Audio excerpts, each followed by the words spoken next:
Hello everyone, welcome to Lorcana Llama Talks Lorcana. This is our first episode. We're both really excited to get this out to you. We've been doing it for a little while. It's been in the production for about, I'd say, a couple of weeks, 3 weeks, 4 weeks. Is that right, Justice? Yeah, I think about that. Yeah. So just a little bit about who we are. Obviously, you might have seen some of us or both of us in the Lorcana space. My name is Atlantine. I'm a bit of a competitive player. I'm trying to go pro. And then Justice, you're most known for your Lorcana Justice tweets where you go into meta-analysis on Twitter. Yep. Trying to, similar aspirations, play as many of the DLCs as I can, try and play in Continentals again if I can this year, and really just trying to, do as much as we can for competitive Lorcana. Yeah. So one of the reasons that we started the pod for myself is that we wanted to look at, there seemed to be some sort of Gaps, gap, I think. Yeah, it's sitting inside with the exit of Artcast, and we had Podconnor, although they just come back, which I'm really glad to see. Woohoo! Which is my favorite podcast, so I'm happy to see that they're back. But yes, so we started this to try and fill in that gap and get some of the content out that we wanted to see, especially on the meta-analysis, because we felt that maybe that was a bit lacking in the community outside of those Twitter posts.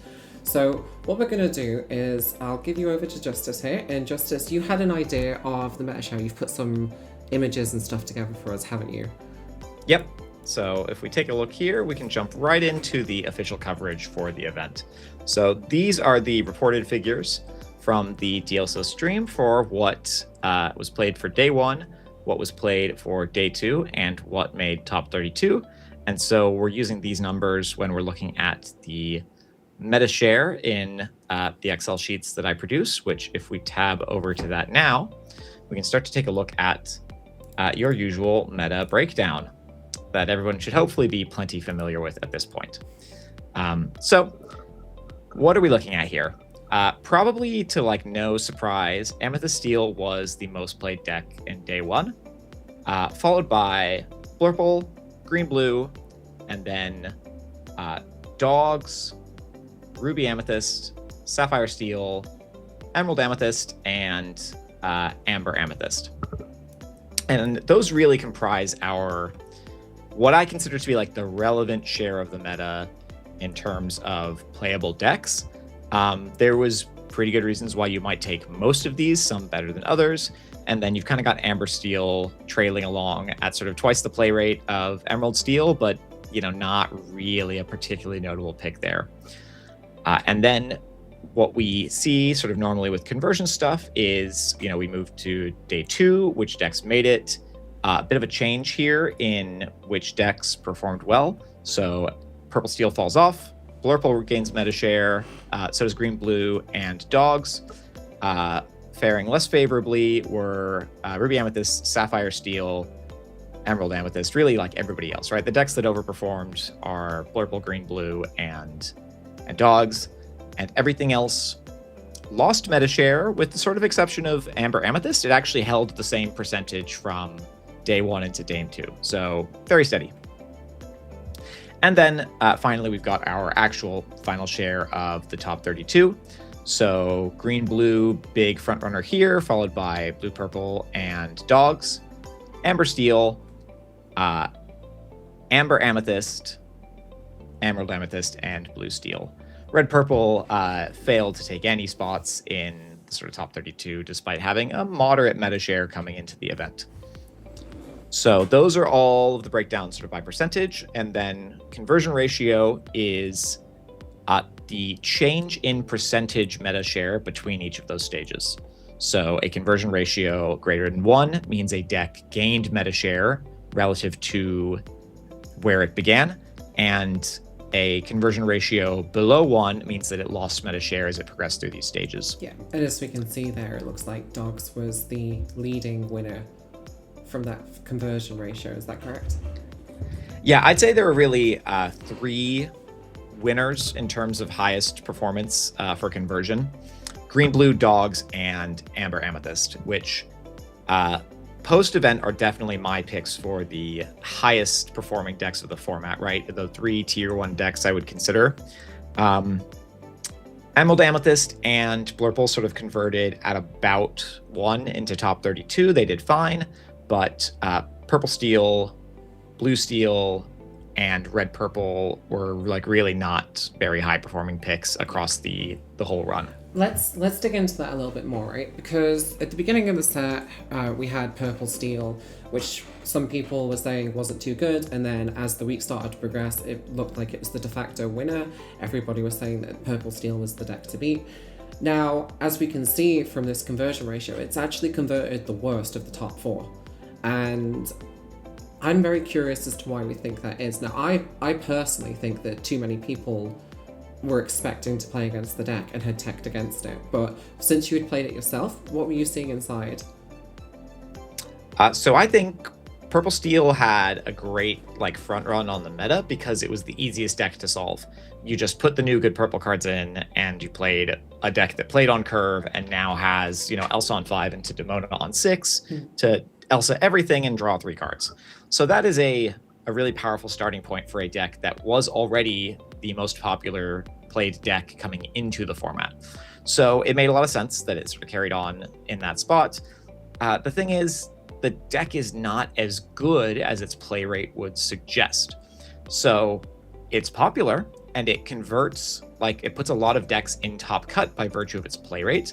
But this is where conversion ratios are important at understanding that just because people are playing it doesn't actually mean it's performing well relative to that play rate. And so, my analysis on where does Purple Steel sit in this meta is that it's actually kind of a tier 2 deck. It's fine. It's a bit of a boogeyman of the format because everyone is expecting it. But the reality is the new tools that the deck's got for like green-blue in particular really put it above Purple Steel at this point. Blurple as well. A lot of people, I don't think, were expecting Blurple to remain the second most popular deck coming into the event. But likewise, it's the deck that was a frontrunner in the previous format, and it got a bunch of new cards. So it should actually be assumed that Blurple would remain relevant, and the data coming into the event kind of supported that Blurple was likely to be a major player. So depending on how you sort of wanted to skew your tier lists coming in, I think a lot of people were overvaluing Purple Steel as a choice into this meta. It is a fine deck for doing okay. It's in a poor spot to be a deck that like spikes out and wins a tournament, right? Green-blue is just doing much more unfair things. Green-yellow is doing more unfair things. Yeah, and let's talk about that green-yellow then. So the most common version that we've got is dogs. Obviously the Circle of Life deck exists, but for the purpose of the green-yellow distribution, I imagine most of it lies in the dogs demographic, so that's what we'll talk about. So dogs is something that you and I have been looking at for the last couple of weeks. I know it's one that you took to DLC Richmond, and I know it's one that a lot of people were kind of testing in secret. We can already see from the stats that it was the better ratioed representative, so it did the best of the top cuts from the first day. However, what was surprising is that the decks that it's supposed to feed on, if your Blurples, your green-blues, anything that's like trying to do ramp, green-blue actually got to the finals. So there's a question that we need to talk about there to find out why that happened. But why would somebody as not play dogs, even though it seemed to be so well positioned into the current meta? Is it just a case that they were scared of the Amethyst Steel? Yeah, I mean, there's a couple of things going on there. Dogs is the worst kept secret in Lorcana. It is a tier 1 deck, no doubt about it, but it's very hard to play. And I think a lot of people practiced it, and a lot of people practiced it before Bologna and Milwaukee as well, myself included, and a lot of people did not end up choosing to play the deck, myself included, for those first 2 events. Third time's the charm, managed to work it out this time. And a lot of people were calling for 15% dogs representation at the DLC, and that was never going to happen by virtue of the fact that the deck is too hard to play. And if you think you have unfavorable matchups, Purple Steel is likely to be one of the more difficult. And so I think between the difficulty of playing the deck and the expectation of a very high Purple Steel share means that, even if there were another 1 or 2% of players who were considering playing dogs, that those reasons are going to keep them off of the deck and make sure that they, play something they feel more comfortable in, which I think for most players is the smarter consideration. Dogs was one of the lowest win rate decks from day one. There's another visual, I don't think we have it here, from the broadcast team about each ink pair's win rate on day one. And the reality is, while dogs converted at a pretty decent amount, it did not have a positive game record into like the aggregate statistics. And so what you see is kind of a U-curve where good dogs players performed very well and bad dogs players performed very poorly, because it's a very punishing deck to play. Right from your mulligan on turn one, inking decisions like very early on can have a very large impact on the sort of deck's performance. That was something we experienced a lot during the testing, right? It was like just the sheer difference that the two first turns can make into being able to play out. And oftentimes the correct decision often doesn't look, it's not apparent. There was a lot of times where we found out that the correct decision was just sitting back and kind of not doing anything, which as an aggro deck it can be difficult for people to wrap their heads around that, because it encourages you to go sideways, get the lore, race against your opponent. Especially when we've got things like blue-green sweepers in the format, you tend not want to let the games go on for longer. But yeah, so the dogs isn't a list I can play. I've tried it. I found it very, very difficult. I know that when you were testing it, you were very confident on it. I think you went in and you said to me you were the most confident on this list that you've ever been going into a DLC, right? Yeah. Yeah, it is. I was feeling good. My practice paid off. I got to spend the Christmas period in the States testing with people in the lounge and just, generally getting dogs reps in as often as I could.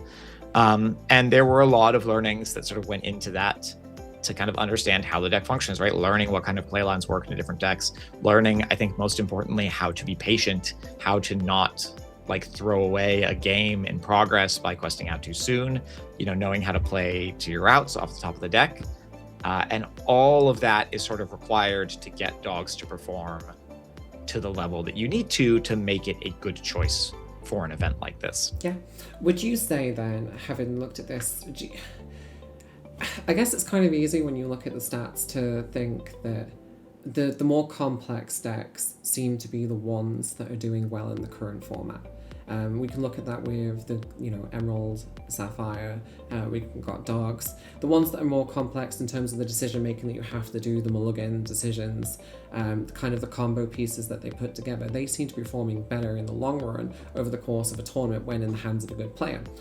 If you were going to pick up this for your first DLC, do you think that you should be leaning more towards these kind of solve decks in the form of Amethyst Steel or Blurple because the lines are more easier, or do you think that people should take that risk and try to understand the more complex combo-esque pieces of these decks because they have the higher representation in terms of the ratios?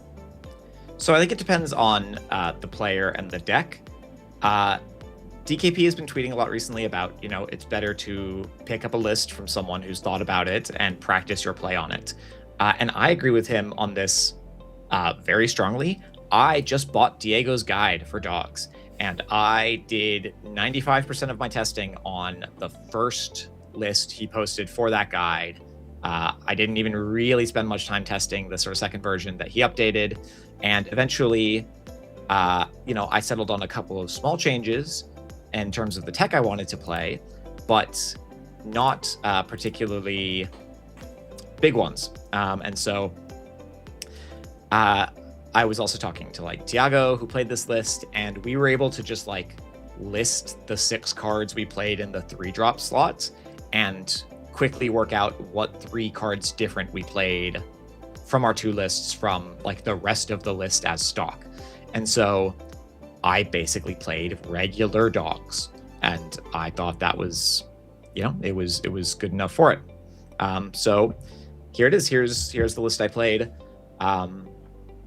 16 uninkables. I'm only playing 3 lady, 1 cost uninkable. I'm playing the 7th discard 2-drop, and then for my 3-drop slots, I opted for sort of 3 lady, 2 Raja, and 1 improvise. The improvise was a last-minute suggestion from Zan and from Nathan, who were playing it in there. I watched them improvise a Palace Guard into red-purple on turn 1. It seemed really awesome. Ultimately, the card didn't seem to do... I'm not sure I ever played improvise for its effect, maybe once across the whole DLC. But I discarded it with Tramp 7, and then I watched my opponents ink their illusion characters more aggressively after seeing that. So it kind of did its job. But it could have been a 4th Lady 3, which is what I was considering originally, and I don't think that would have made too much of a difference. You're notorious for changing last minute. I keep telling you. So I changed one card this time. I think that's acceptable, swapping one it's inkable a tech lot card better for than another what you inkable normally tech do. card. Yeah, it's a lot better. So why not keep the improvised as like the 4th lullaby for the extra ability to just keep that consistency of finding the card in combination with Under the Sea? Mostly just because it costs 1, and that's a relevant factor sometimes. It could have been the 4th lullaby. The top 16 list for dogs played 4 lullaby, 4 Under the Sea, no Chromacon. I thought it was very interesting. So they adopted an approach that was more similar towards that game plan specifically. Really, I think 1 card slot doesn't really matter. This card could have been anything. It could have been the 8th discard card. It could have been a lullaby. It could have been a lady, a Raja, a Webby, a Lady 1. Ultimately, that wouldn't have made, none of those choices would have been like super impactful in terms of how the deck performed. More important was the fact that the core of the list is good, and that I was happy piloting it. Yeah. I guess when I was looking at this list the first time, and I did eventually come around because you convinced me, but one of the things I was worried about is the addition of both Under the Sea and UTS. Because when we were looking at dogs in the last format, it was very much that you picked 1 or 2. Very few people were playing both lines. And I guess there's a reason for that, because obviously the last format was a lot slower, we didn't have as much card draw, you could afford to... Yeah, you were kind of more restricted in the sense that you had so many uninkables that you had to play anyway, and if you hit into them too much, it just kind of gassed you out. Why did you decide that this set was the one where you wanted to include both forms? Short answer, I didn't. I let Diego decide that. He's the dogs expert, and it's mostly, 95% his guide list without any changes.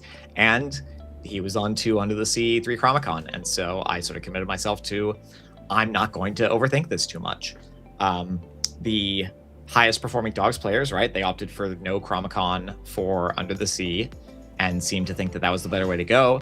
I think that I would be considering that for future events as like an alternative way of playing it. I think it does make sense to try and consolidate on that. A lot of people coming into the event were thinking like, oh, you need to play item hate for dogs. I threw away my round 9, I think, for trying to play around the Chromacon into an opponent who kept Wasabi blind on the draw. Yeah. And so we've got that spread here, so I'll bring that up there. So in round 9, you were against Purple on the play twice, and you got 2-0'd in that game. And I remember you telling me that was because the Wasabi, I think it came down both games and just took out the Chromacon, and that was all the gas he needed to just stop you in the path and just quest out underneath you, right? Yeah. So I'll talk about my spread here a little bit. I finished 41st place. I went 9 wins, 2 losses, 1 draw, coming into day 2 with a 6-1-1 record. If you count this up, I won 8 of 12 die rolls, including 6 on, I guess, day 1 and then 2 on day 2. I played 11 out of 12 either blue decks or yellow purples, and I only played purple steel once for my win and in round 8. I also lost a lot of game 1s on the play. So something I guess I sort of noted down here that I haven't had a chance to really determine the why of, but sometimes knowing what you're mulliganing for just lets you, even from like a turn 1 blind ink decision, gives you a little bit more information.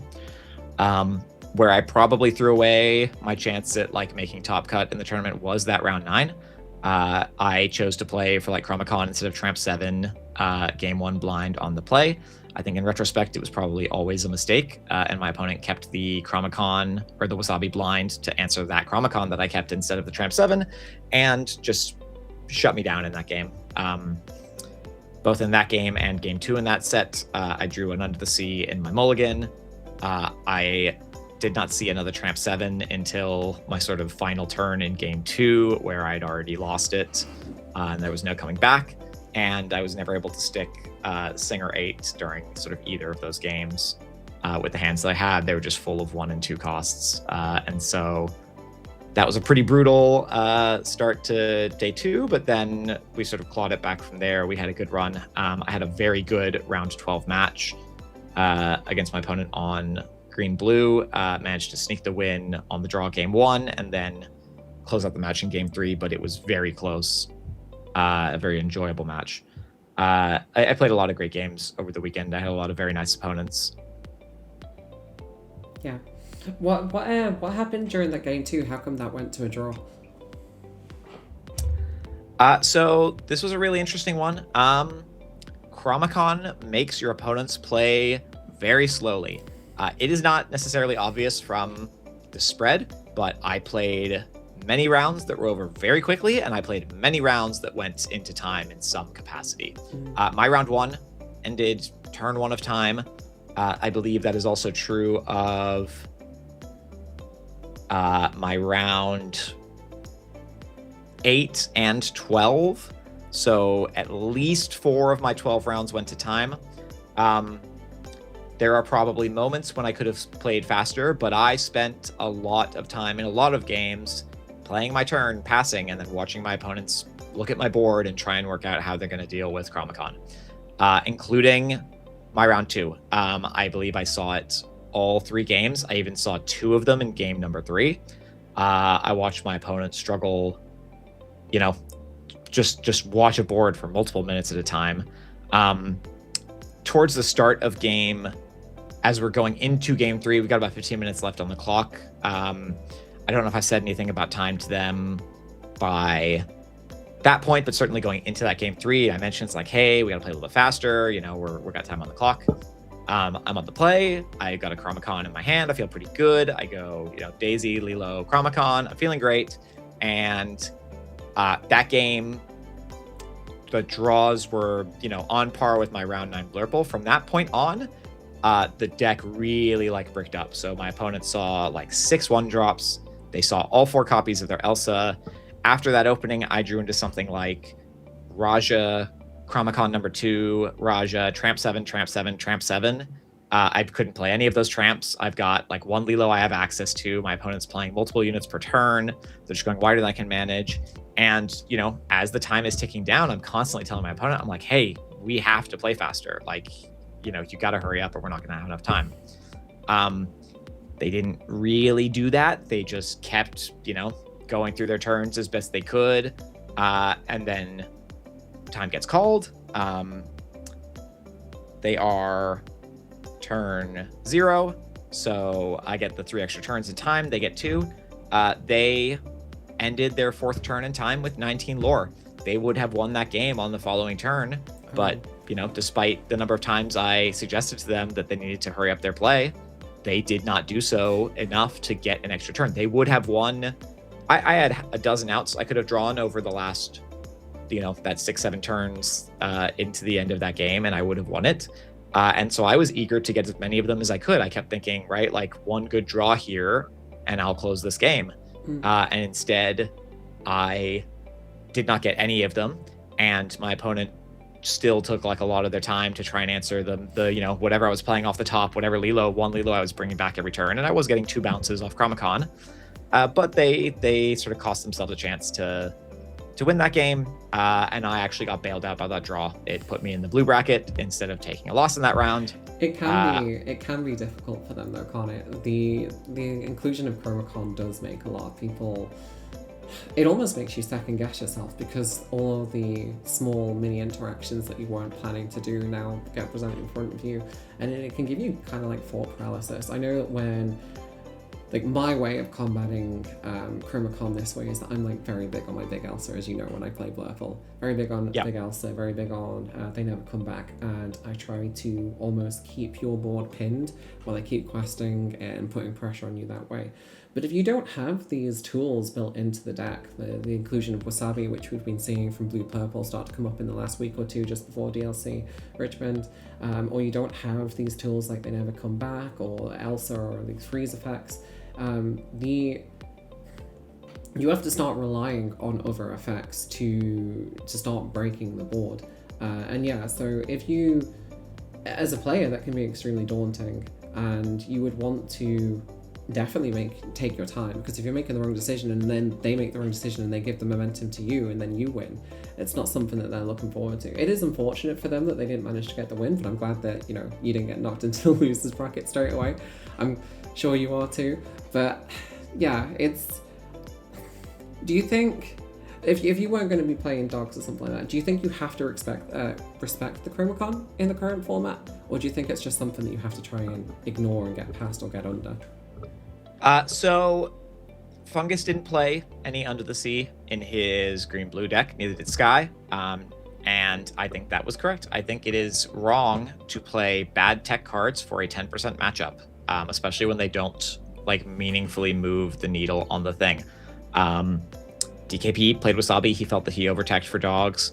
I probably would not have lost at least my first game in round 9 had I just kept Tramp 7 instead of Chromacon, and my opponents got this Wasabi in their hand that's not like a proactive threat and that they're not going to be able to play because they needed to respond to it, right? The green yellow players who didn't play any Chromacon probably benefited multiple times across the weekend from opponents who were playing out to it that they didn't need. I think that probably aligns with how I've been feeling about it. I think a lot of people get quite scared of the Chromacon. We've been seeing that in the deck building side, and sometimes I think you just have to ignore it. Definitely, it's been working for me. I don't particularly. Well, that's kind of echoing what you just said regarding the don't play bad cards into a matchup that has a small spread. But even then, when we look at it into a greater detail, the 10% spread that we have of the deck, well, most of those aren't amazing pilots. Most of those aren't making the day 2 and stuff like that. So the skill expression, if you're a good player, kind of expands that even more, where you don't need to worry about it as much. Obviously, you got hit in round 9, but that's because the decision, if it was made differently, it would have given you the momentum to win the game. And you know, looking at that, you probably could have won the 3rd game, because I know that you're very confident into that matchup. The deck's very favoured into Blurple. It's just, why do you think we keep going back to adding these kind of tech cards that look good on paper, feel good, but actually when you look into it, probably ends up actually losing you games? Is it just that it feels so easy going into like a certain range of Swiss rounds? I think people just overvalue them and undervalue their tournament performance as what they are sacrificing when they choose to play these cards, right? So you can look at a decision like, do I play Benja and Purple Steel as giving you a certain additional percentage to win into dogs, while costing you a certain percentage to win all of your other matchups where the item destruction is irrelevant.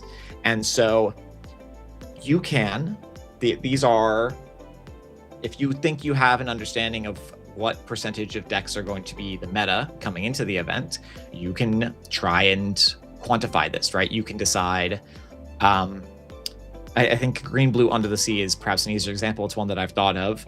That is a, maybe like 25% chance matchup for Green Blue without Under the Sea. Maybe it's 35 or 40% chance with Under the Sea if you play it. Neither one of those is a winning win rate into dogs. And now you're playing bricky uninkables that do not effectively hit all of the, opposing cards. And if you're not playing a build Green Blue that has access for like an early way to sing Under the Sea, that leaves you even worse off. So if we actually look here at the Twitter screenshot of my predictions, coming into this event, I sort of landed pretty close in terms of what the actual meta share was going to be, right? Leading Purple Steel, Blurple, Green Blue, Dogs, no more than 10%, Blue Steel, Red Purple, Green Purple, Amber Steel, Yellow Purple, and then after that sort of first week of set champs data, I was a little bit lower on purple steel, a little bit higher on yellow purple. That ended up being like both correct nudges in that direction. So if you're any of these decks and you're scared of dogs at like sub 10%, you have to ask yourself, like, am I willing to play cards to target this matchup that I might not even see? You get a random distribution of opponents' decks as you play in a DLC. I faced one purple steel player, despite them being 25% of the room to begin with, and even on day 2 still upwards of like 22%. And that's just what happens in a tournament. It is valid tournament strategy to just try and dodge your worst matchup, especially when it's not a very popular one, right? If your worst matchup is purple steel and you're trying to dodge it completely at 25%, you're really hoping to get lucky. It can happen, but it's not going to happen reliably. If your worst matchup is dogs, you know, you have a very reasonable chance to see it no times, once, and then at 2 or 3 times, you're actually starting to get very unlucky. That can go either way. My Blurple opponent in round 9 said he'd beaten dogs on the draw game 1 4 times across that tournament because he was just keeping Wasabi. Someone who I spoke to separately told me that he was only playing 1 and he probably got very fortunate and saw it very often when choosing to keep it. But, you know, just because that worked for him there does not necessarily mean it's improving his matchups elsewhere. And so that's a trade-off you have to take when you choose to include tech cards for different matchups. And as you come into a tournament, you can decide, like, do you think you gain more than you lose by doing this? The more awkward to play and less flexible a piece of tech is, the more it's going to cost you in your win percentage into other decks. Tech is at its best when it hits multiple things. I think there's a decent case that for a deck like Blurple, Wasabi actually has some application hitting Chromicons in green-yellow. It hits all of the items in... with the Dumbo, being able to draw cards. Yep, it's evasive. You can hit your own book to gain lore. You can hit Lantern in yellow-purple. DKP did that on stream multiple times in his Top Cut match against Zan.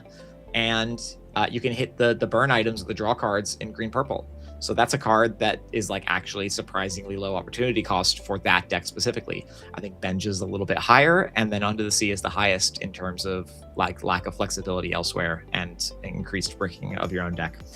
And so I think Fungus made a great decision to not play Under the Sea. I don't know if he faced dogs in his run. I don't think he faced it, you know, more than twice if he did. And you can just win a tournament by dodging your worst matchup. Yeah, you might. I don't know. That always feels like.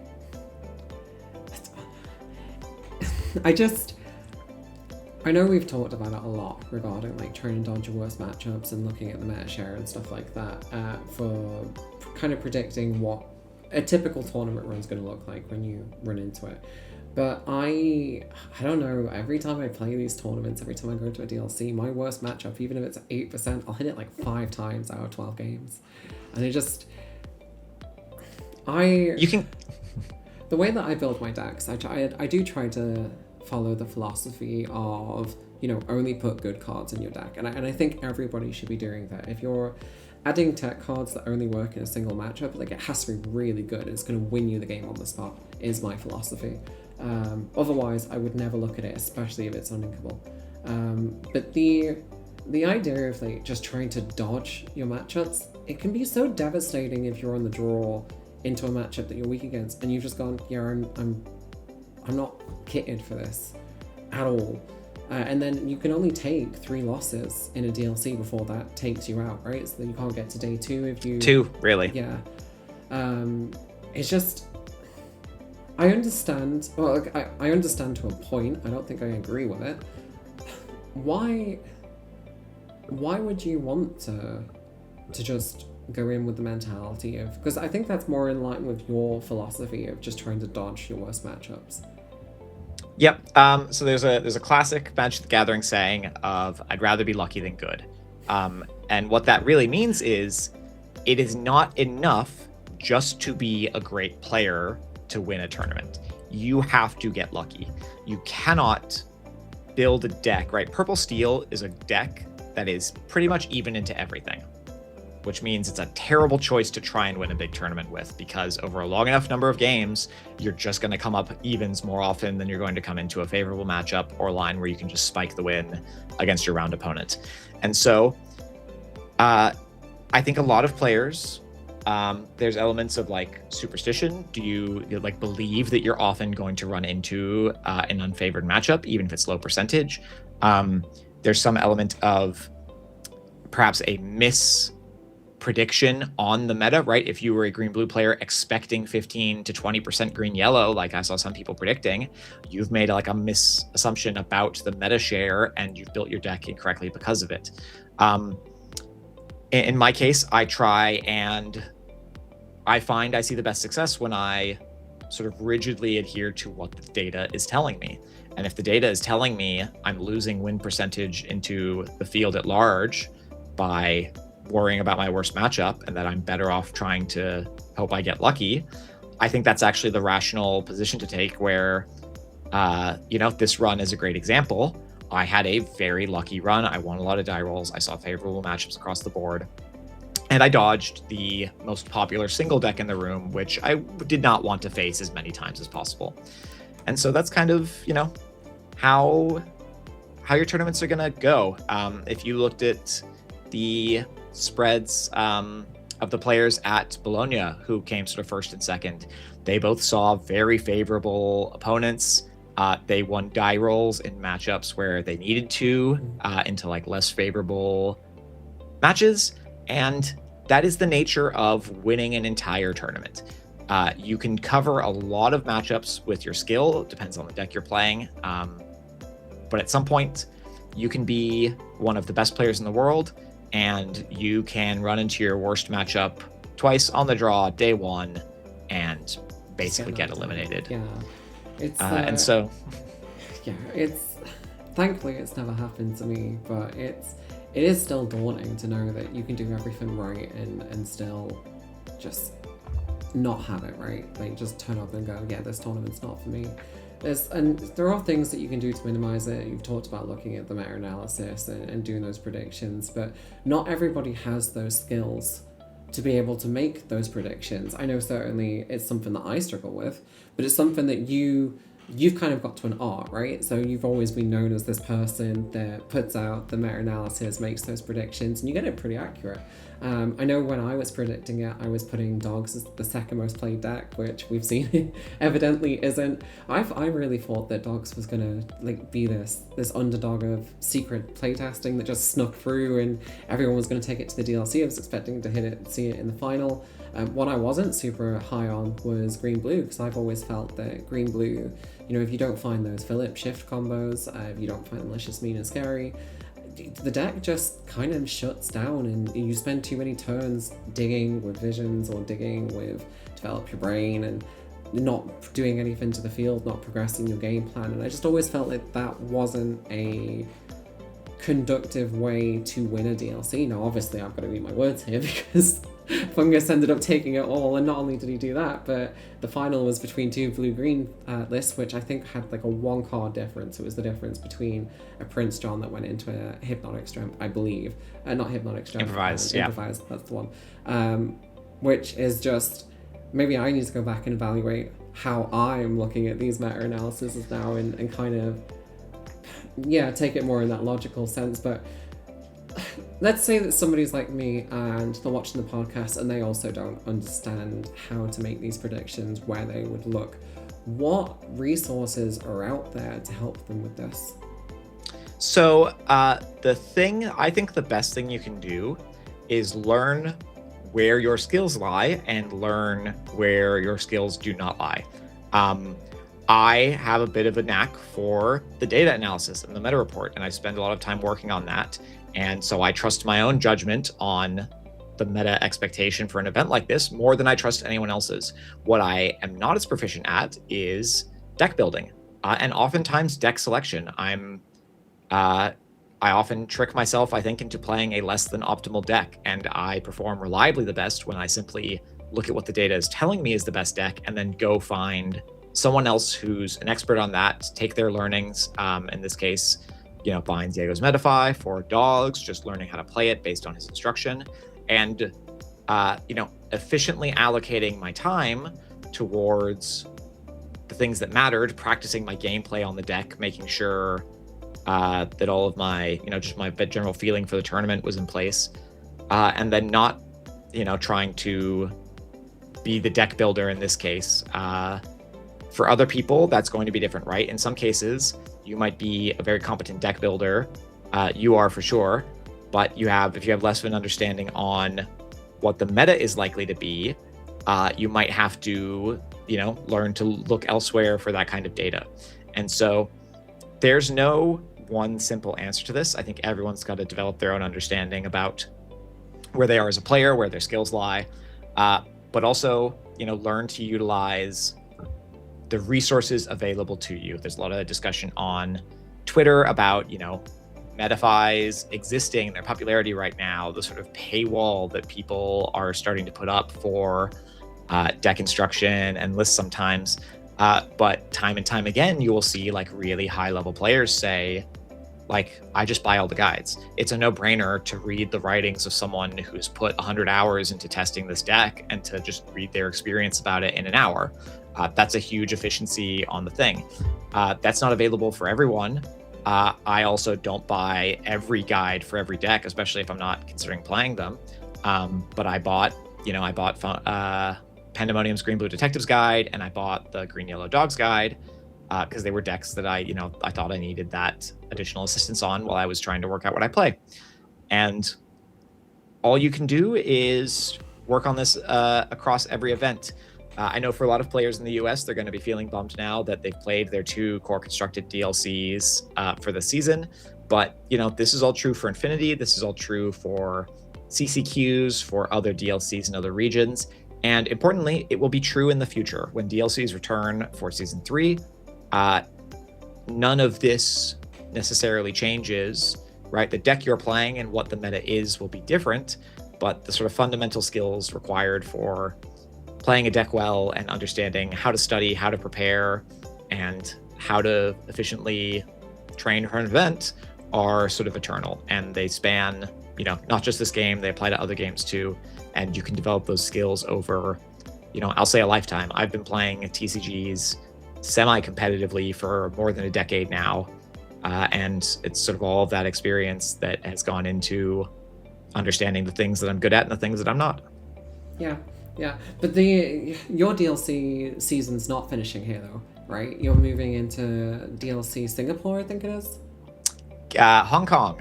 So there you go. We've got, we are nowhere near done for this season. I'm playing Hong Kong in 2 weeks' time. Then we have a CCQ in the UK 3 weeks after that. And then we've got again to start thinking about, and it's like the playtesting. We're looking at the reveals coming up and trying to get those playtesting groups put together, trying to figure out what all this is going to be.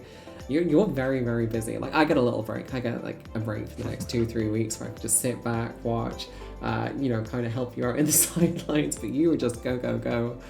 It's like, how do you manage to do it? Are you because I'm trying to go into this now full time, and you're juggling this with the fact that you're doing a full-time job. You obviously just started the podcast. It's a lot of energy that you're having to pour into all of this to get the results that you're getting. It is, and I think part of it is you have to align your priorities if it's what you want. I think I came out of the last couple of DLCs and the most recent CCQ in the UK, and I was talking to my local test partner Bun and saying, like, I have not been putting in enough work for the results that I want to receive, and that I could have worked harder and that I need to work harder if this is what I want. And so thankfully, like, the holidays aligned for this one with the timing. I was able to use, a large portion of that time off focusing on preparing for this event. But that's just, that one event. There's also doing this podcast, doing the weekly meta report, staying on top of it as both like, my hobby, my free time, choosing to focus on this. I think you got to think about what it is you want, and then you got to think about what it is you have to do to get there. And at least, sort of in this moment for Lorcana, If it's possible to, play the events as many as you can, it's possible to be putting in the work to simply be the most prepared player. I was not. It would have helped me perform better, probably make top cut if I was more prepared, right? I could have played twice as many games as I did. But Fungus has been around. He's been talking about the fact that he's played 750 games on best of 3. So I'll just stop you quickly. I do think you're being a bit harsh on yourself there, because I know that you put a lot of games into dogs. Not as much as, say, as someone like Diego, but you definitely, in the testing groups that we're part of, I know a lot of people were coming to you for analysis on how the deck was playing, the cards that should be shifted in, shifted out, what's your matchup spread supposed to be like, and I saw you putting in the grind and all of those playtesting. Is there an element of, because I think you looked at like 4 or 5 different decks over the course of this DLC, trying to figure out what it was that you wanted to play. Is there...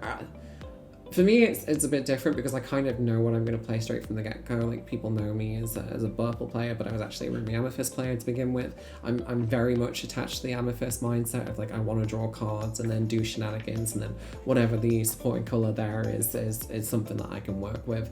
But for you, you're, like, always trying to look for the best deck. Do you think that hurts you in a little way because you're having to spend so much of your time in different elements and seeing 100 hours over here, 20 hours over here to try and figure out how this deck performs? I would say in my case it doesn't. So I've seen other people report on Twitter that like they played a whole bunch of games on some other deck or color that they didn't end up playing. And I think that's an inefficient use of time. In my case, I had a short list of 3 decks. It ended up becoming a short list of 4. Blurple went onto the list where it was not originally there. But I was also quick to cut a lot of those. I think I probably played less than 10 matchups on Blurple, because what I actually did was play the worst matchup, Blurple into dogs, and very quickly decide that I was not going to play Blurple. And so, for as many games as I played, I probably played less than 200 single games in prep for this DLC, but I spent 150 of those on dogs, right? It was the bulk of my focus as I sort of quickly eliminated other contenders. It definitely felt like the most powerful deck. I mean, when I just did the set champs recently, and prior to going into set champs, I remember when you were asking me about Blurple and I was saying, I don't think it's too good. The dogs matchup is like quite difficult and stuff. But I think I've come around on that now. Once I've started playing the deck in more earnest and gone into the, the 2 championships and played it myself, played it in person, I'm actually a lot higher on it now than I was at the beginning of the format. I don't think its matchup into dogs is nearly as bad as maybe we first thought. I think Demona does a lot of that, helping to kind of break the board, whereas previously in the last format, dogs could kind of just sit there and generate the pieces that they need, mostly in the form of the 7-cost tramp, to be able to just, play things for free. When you're sitting there at 2 ink and I'm looking at 7 characters on the field and going, how does the deck do this? It feels a bit unfair at times, whereas now we have board breakers in the form of Demona, and we can kind of knock that down, right? And once your step-in blocks are taken away, suddenly you can't cast that 7-cost tramp as easily. It's not, you don't have the singers for Under the Sea if you're running that in the deck, which I do think is the better version over Chromacon, just because it hits more things in the meta game at the moment. And it's also harder to counterplay outside of like Wasabi and Benja. But there's a lot of decisions, I think, that can like go into how your deck selection goes. And so I think it's something we'll revisit in sort of future episodes, right? So DLC Hong Kong is 2 weeks from now. Next time we sort of meet Discs, I think talking about preparation for that, reassessing the meta as it is and we understand it post DLC, and sort of how do we make these decisions with the information that we have now. And, we can get into that. So thank you everyone for watching our video. Hopefully you've enjoyed it. Definitely comment down below what you've enjoyed about the video, which aspects you haven't, so that we can improve for you. Obviously like, comment and subscribe if you feel that the video is worth your attention. We're going to call it there for this episode. However, we do have a next section coming up with an interview with DLC winner from Richmond, Fungus. So stick around for that. Thank you very much. Thanks everyone.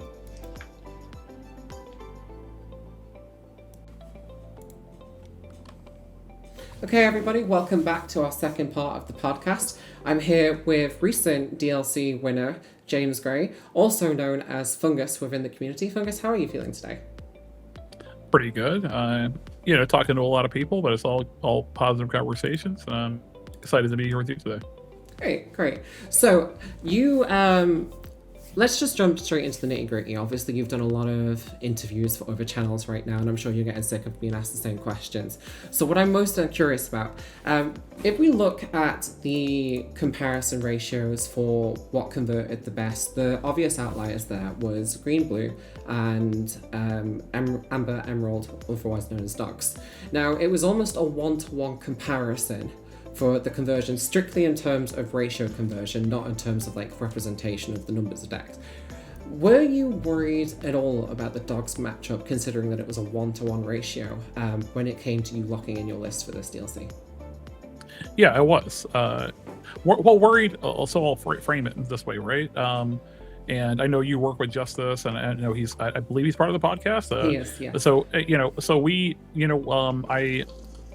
He's one of my data guys for sure. Like, if he's putting data together, I'm definitely willing to listen. To be 100% transparent, I used his data for CCS, which was about a month or maybe a few weeks ago prior to this, where I had a top finish there in 2 different events, and then another person on my exact deck list also had a top cut on our exact deck list that we ended up running in Richmond.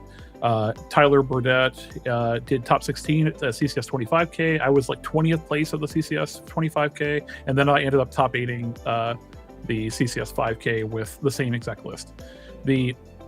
And all of that was also based off of kind of the numbers that Justice had thrown out kind of a week before or so, that dogs was looking to be something like 10% of the meta, and then all these amethyst decks are going to be kind of populating all the slots above that, right? Other than the green blue mirrors. So we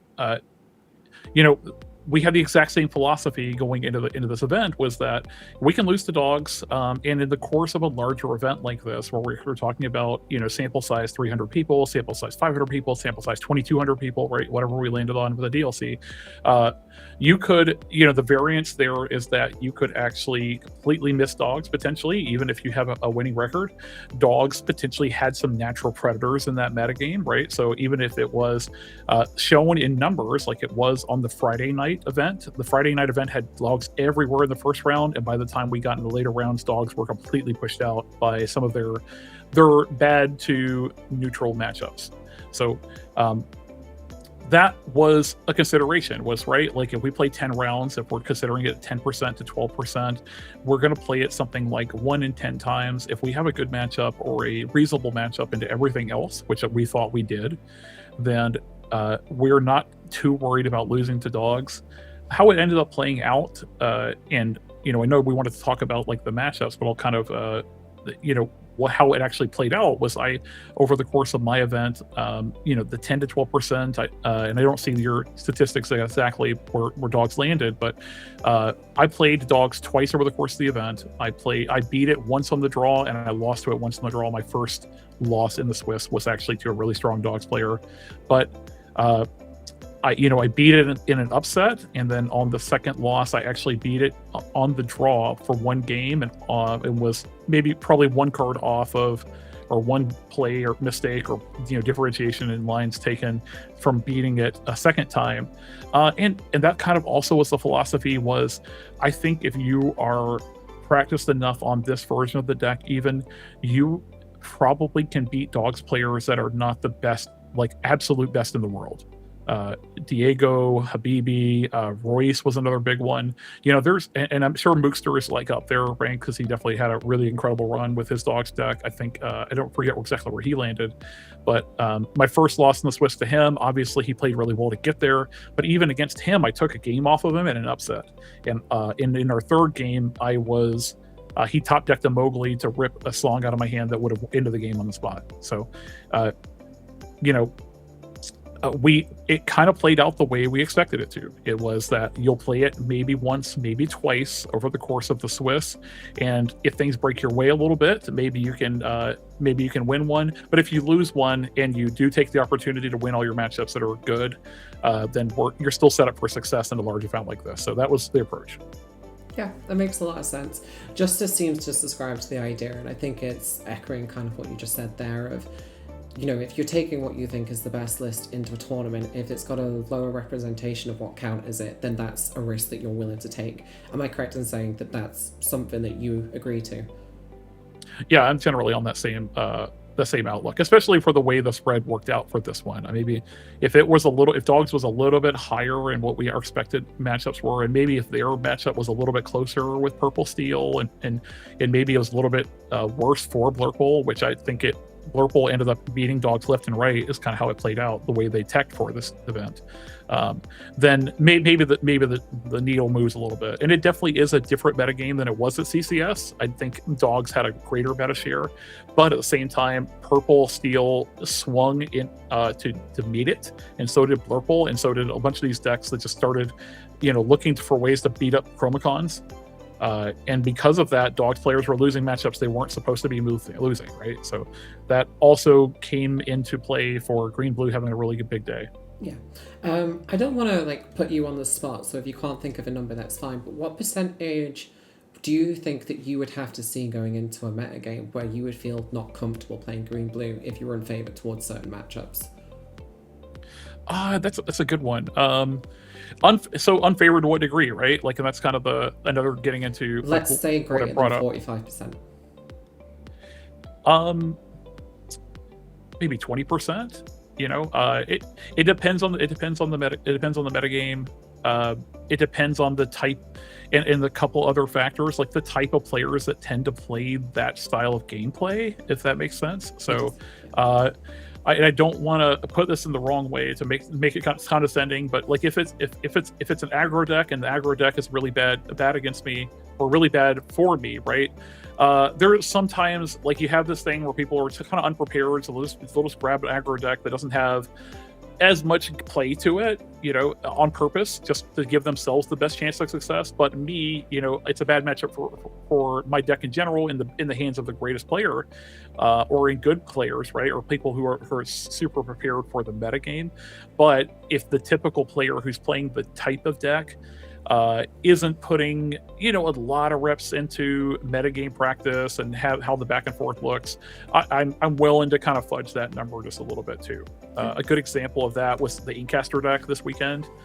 There were a multitude of people playing Inkcaster decks, but a lot of it was just I made a last minute decision. I'm not super practiced on the format. Here's my Inkcaster deck. I'm gonna get my 3 wins. I'm gonna slam them through over the course of day 1 and get my Mulan and move on with life. My round 2 opponent, looking at the matchups here, was probably my hardest match I played the entire day, or in the entire tournament. And shout out to that guy. He was super, super nice. I really enjoyed playing with him. But you could tell, even the conversation, he was like, "Yeah, I'm playing this. It's cool. I'm just getting wins, off the back of this Inkcaster and kind of this, instant lore. And I'm knocking Blurple players out, and I'm knocking blue-green players out today." That was kind of the.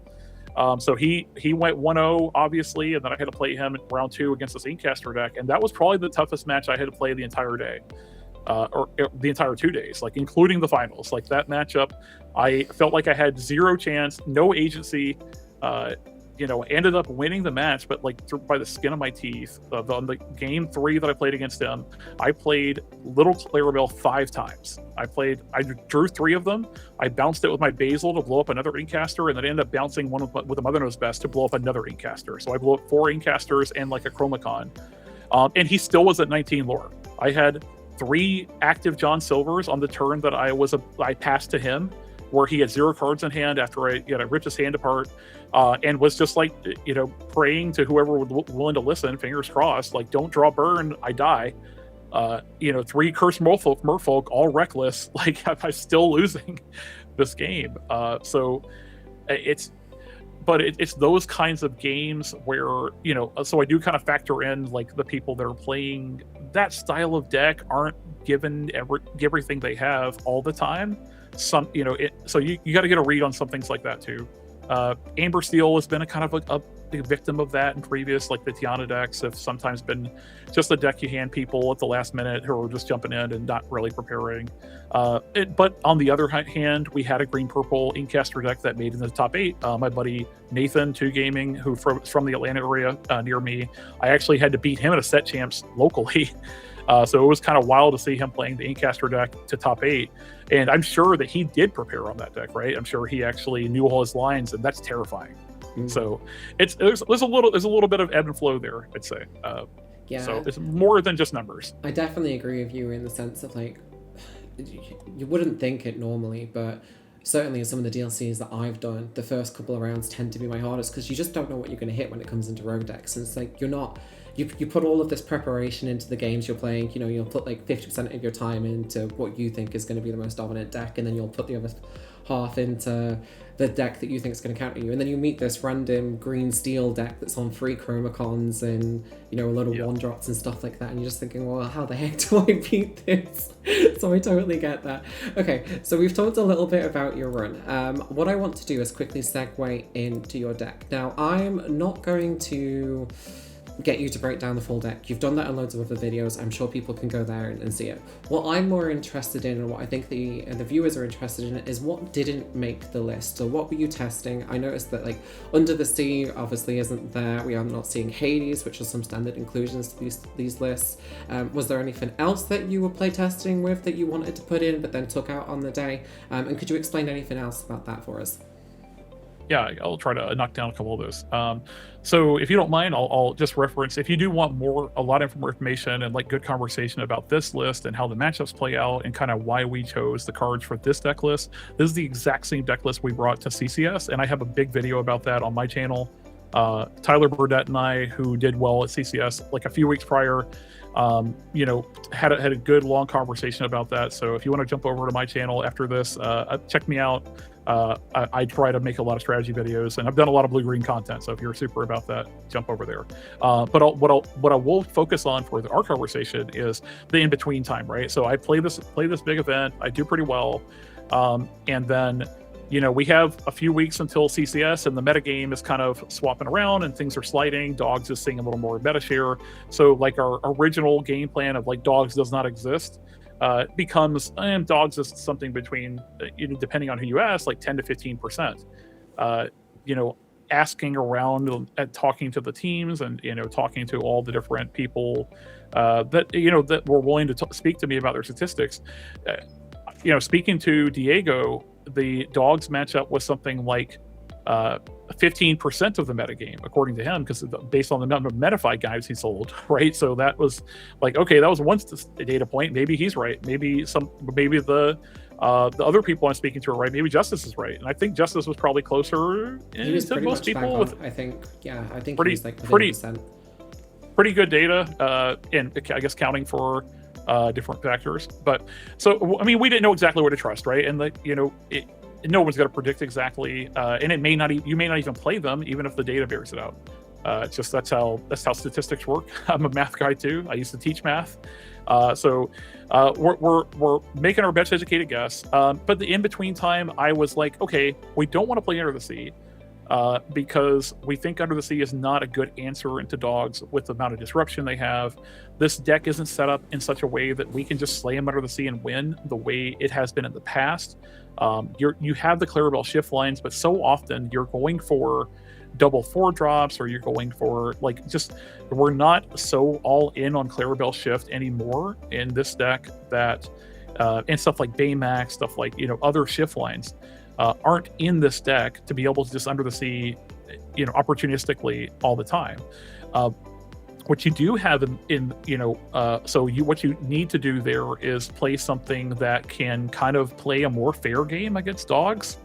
And, you know, other than the things that are already in the list, you know, in the slot where Improvise is, we tried a few different pieces. So I tried, for example, Lewis.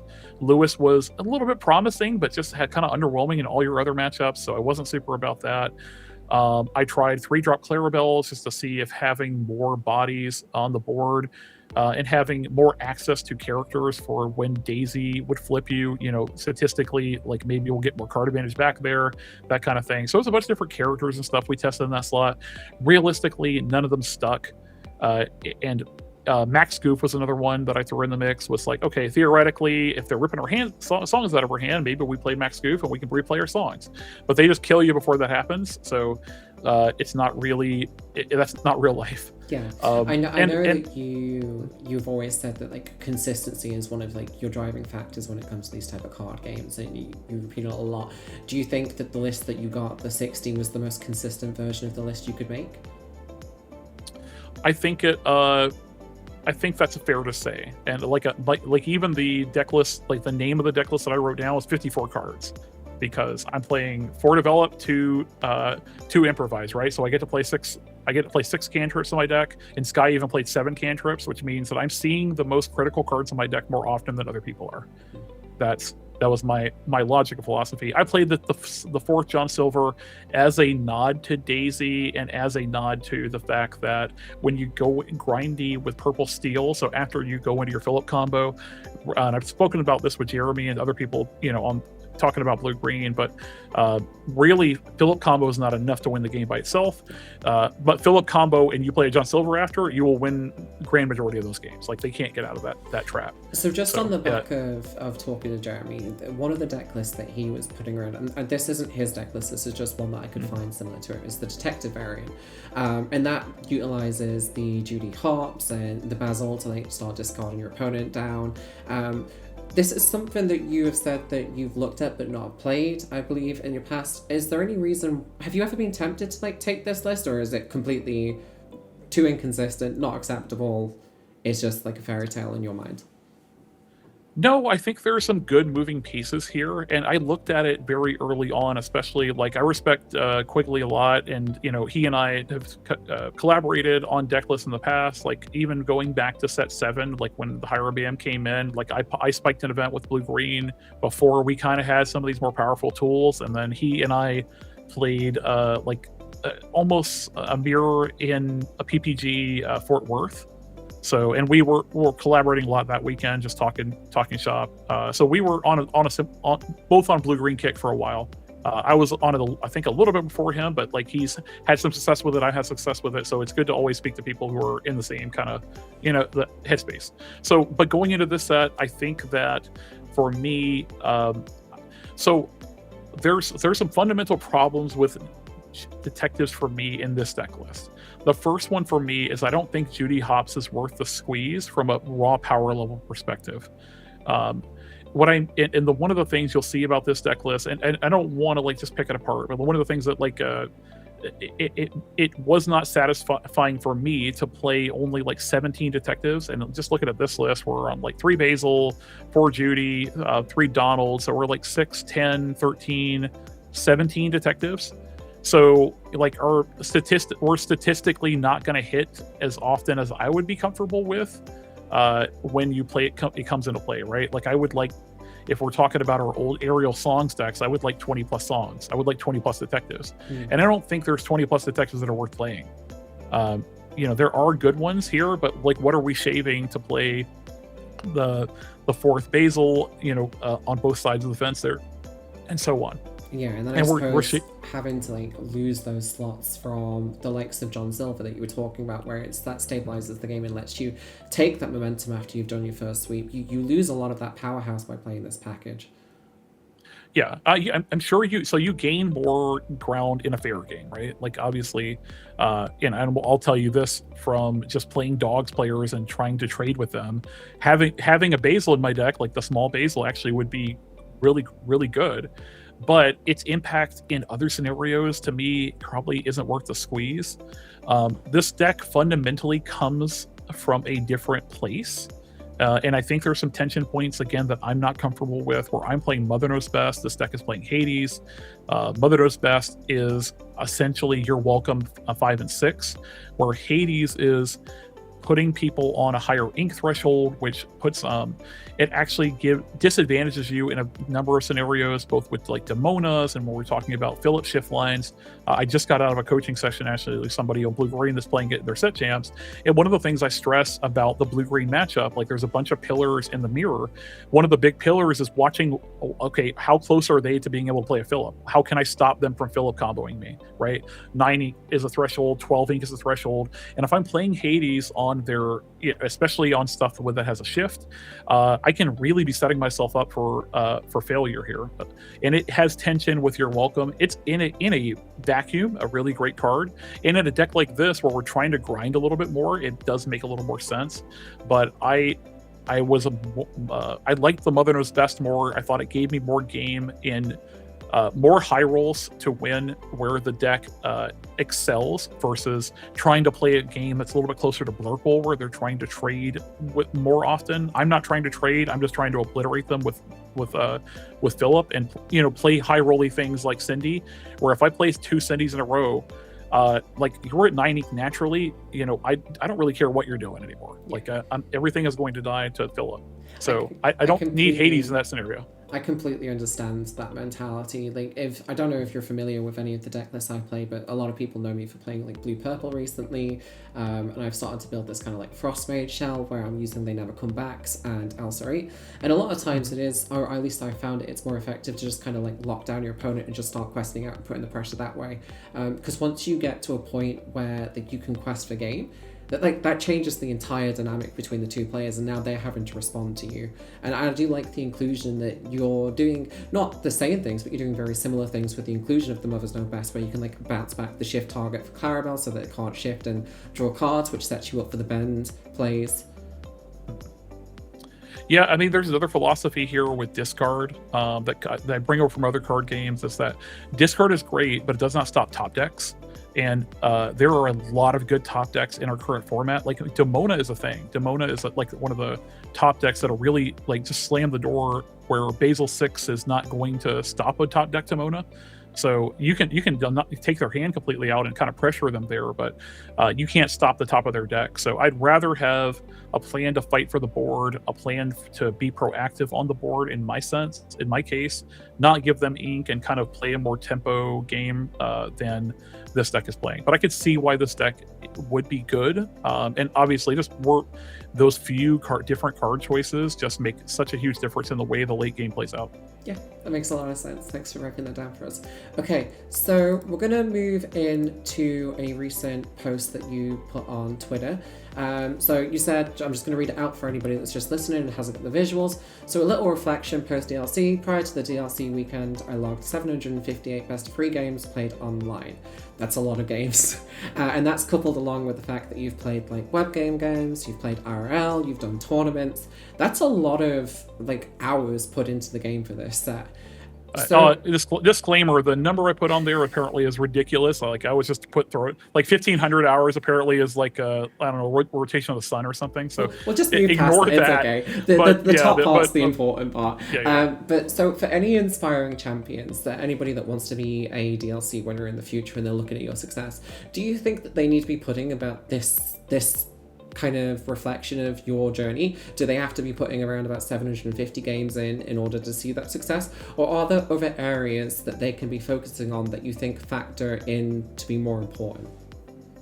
Man, that's a loaded question a little bit. So I'll add to this that a lot of this was done in a vacuum. It was done kind of in a silo, right? So, I have commitments. I work a day job where I train and I have to be up early and done in normal working hours, and I got family commitments and stuff like that, so I'm getting these games in when I can, which means that I am like logging games super late at night on my time, to the point where like people in Europe and stuff are messaging me and are like, why are you up? So these UK probably same way, so I'm playing the games when I have the ability to, in some cases, and so like there's good and bad to that. in my case, I was near the top of the ladder for most of that, so I got to play a lot of good players. But at the same time, there's only so many players at that rating that play super late at night. So I would get these long string of games where I would literally play just Diego every other game, or I would. It's just these 3 people in the queue that are around the same rating, right? So I'll play Diego, he'll beat me in 5 minutes, and then he'll go play another match, and then I'm just waiting for him to get done with his match so I can queue into Diego again, or maybe I get the other guy. Like that's real life what was happening. And there was a night where it was Habibi, Diego, and me were the only people in the queue. So they'd play a dog's mirror, and then when they got done, I'd play one of those guys. So it was like. So I've been getting trashed on a lot of these games. So for what it's worth, I don't know that those are high value games, but those did like warp my sense of what the dogs matchup looks like, because I would just lose to those guys over and over and over again. Not conflating it at all. I went from like 2080 rating or something to like 1800, I think, in the course of a night and a half, and then my rage kicked in, and I'm like, all right, well, I can't stop playing now. I've lost 150 rating or something in a night, so I've got to jam more games until 4 a.m. Until I get my rating back. So, I'm a crazy person. I don't suggest like going about it this way, but if you don't have anything else, just playing a lot of games and getting a sense for how your cards interact with each other and how you can maybe squeak out some of these games you're not supposed to. Like, I will say I did gain something from that, where I beat dogs players I'm not supposed to, because the only way I could beat these guys is by these really weird lines. And like, okay, I bounce 2 things and I bend them, and somehow that works against the dogs player sometimes. That's how I learned that 3-drop Phillip is more important than most of the cards in your deck against dogs. And it never was good. So I won't say that all of them were quality games. If you have access to quality testing and you have people that are going about this in a more meticulous way, right, than I was at just jamming games whenever I had opportunity to, I think you can get more out of that than the way I did this. If you have a good testing team, and I have good people that I can kind of pick and choose from and like conversate with, but I don't have a formal testing team per se that are going through through the spreadsheet and just jamming games and stuff like that. So this was what I had available to me. And if you have no other resources and you don't have like a good team to fall back on, or like good testing partners, or some combination of those things, maybe you got one but not the other, this is a way I think you can gain an advantage, or like try to even the playing field, is just having so much familiarity on your deck. But I think it does come with, you have to have a lot of passive knowledge. I've been playing card games since the 1998, so a lot of people hadn't been born yet, and I played semi-professionally in a lot of different games. So I have like a lot of passive knowledge of card games that I can fall back on and kind of self-reflect a little bit, more than some people might be able to. So my suggestion is get the reps in, get familiarity with the deck, and then to get to the next level, like talk to strong players, look at mentors, listen to media that is good. There's a lot of slop out there, especially with Lorcana, and I hate it. There's a lot of people putting content out there that's kind of hyperbole. Try to stay away from those, and that's where that mentor comes in, right? Like, hey, I saw this in a video. This, Joe Schmo on the internet said this is the best deck ever. Is this right? If you have people that you can fall back on, and everybody I think has somebody in their community they can reach out to and have that conversation with. If you don't, I'll try to point you in the right direction. There's a lot of good resources for it. Are there any resources that you can think of the top of the head that you'd be happy to recommend to a person right now? If we're talking green blue, I'm going to recommend me. Absolutely. Sailor is also a good resource. Sailor knows the blue green very well, and he and I collaborated on it. Obviously, Quigley knows this deal. If we're talking detectives, I don't think he's put a ton of reps in my deck. I don't think I put a ton of reps in his deck. So if you're looking at one of those directions, we could probably get you part of the way and then throw you to the other guy, that kind of thing. I think Jeremy has good conversations in his podcast with Zan to a point.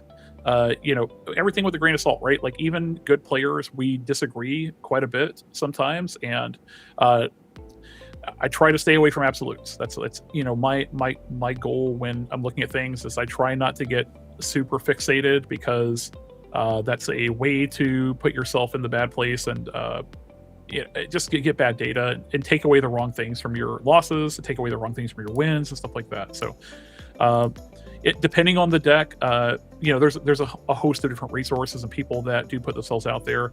I'll put it this way, guys. If you want some recommendations, I'm in the 20 lore chats. Like I'm not like in there every single day, but I'm happy to have a conversation with people, especially in a public space. Let's chat it up a little bit. I'm trying to avoid work while I'm at work sometimes, so I'll be up in there. If you want to hit me up at 20 lore and be like, hey Fungus, do you know somebody that's good at purple steel? Tiago probably's got you on that. There's some people in the loungers that are really good at purple steel. There's a lot of helpful people in the community that if we're not the expert, we'll throw you to the expert. I would hope so, at least. Lovely. Thank you so much. I'm sorry, we've actually run over time by 10 minutes, but this has been a really good chat. It's like just flown by, which I'm really happy about. It does mean that we will have to naturally conclude the podcast. So before we wrap up, I'm going to give you the opportunity to do any shout outs or any final comments you want to make. Is there anything that you feel that you haven't said that you want to get out there? I don't believe so. You guys have probably heard too much from me at this point, but I offer coaching. Hit me up through Discord, Fungus317. Feel free to just ping me. I can tell you is, hey, let me get back with you. Go to my YouTube channel. Like that is where most of my content is going to be. I try to do strategy based content. I have some just theory videos out there. If you are brand new to the game and you want to know, okay, what is tempo, right? I have a video about just like the concept of tempo and what it means in this game and how you recognize it. You'll hear phrases like that from time to time. So I have some good resources that are just like very baseline on card advantage, tempo, virtual card advantage, right? Like I'm an old man and I've been around the block a few times, and I want to share knowledge with you. So jump on my YouTube. I have a Discord that's affiliated with my YouTube as well. So I try to support the community as much as I can. Like I said, I'm up in the 20 lore Discords. You'll definitely see me in and out of there, and I'm fairly approachable. Feel free to talk to me. We can have a little conversation, and worst case I say I'm busy, and we'll set up some time for later. Yeah, what we'll do is we'll get any of the links that you want. We'll put them embedded into this video so that the viewers can quickly navigate that and go look at your YouTube videos and stuff. Thank you so much for taking your time to come on this podcast. I haven't said it, so I'm going to say it now. Huge congratulations for winning DLC Richmond. I know the lounges was going absolutely crazy when you did, and it was great to be part of that, even as if I was just spectating. It was amazing. It was good vibes all around. But thank you so much. We are going to call it there. Thank you everyone that's been viewing, and we'll see you in the next one. Have a good one.